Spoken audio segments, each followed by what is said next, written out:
Hi, I thought it would be fun to mix Michael Humphreys' multitrack released by Produce Like a Pro in Atmos and break down the process. Let's start with beds and objects. Beds in Atmos are essentially just multi-channel buses with maximum configuration of 712. Left, center and right channels, 2 side channels, 2 rear channels, 2 high channels and an LFE channel.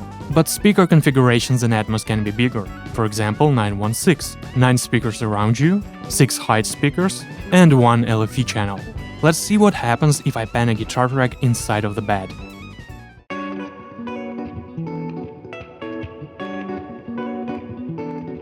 Notice that some speakers in 916 setup are not used at all.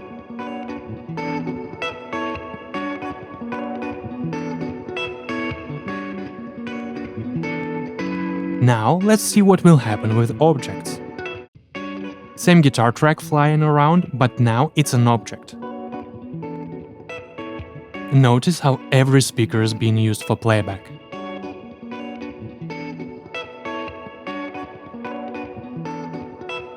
Objects are much more precise and flexible and will work in any speaker configuration, while beds are limited to a maximum configuration of 712.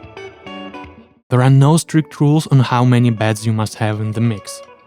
In this particular project, I started with 3 beds: drums, bass, and instruments. The instruments bed only has reverbs, while the instruments themselves are objects.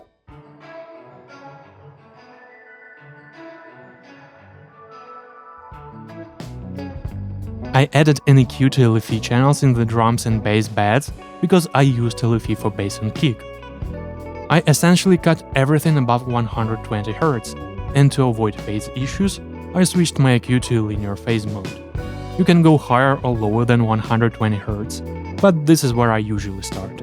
You have to do it because the LFE channel is full range before it actually goes out to a sub, and some consumer playback systems will sum the LFE channel with the rest of the mix, breaking the balance. So, to sum up, beds are static multi-channel configurations. The maximum size of beds is 712.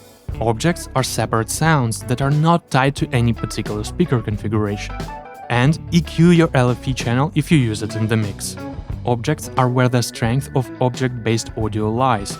If you limit yourself just to beds, you turn Atmos into a regular multi-channel format.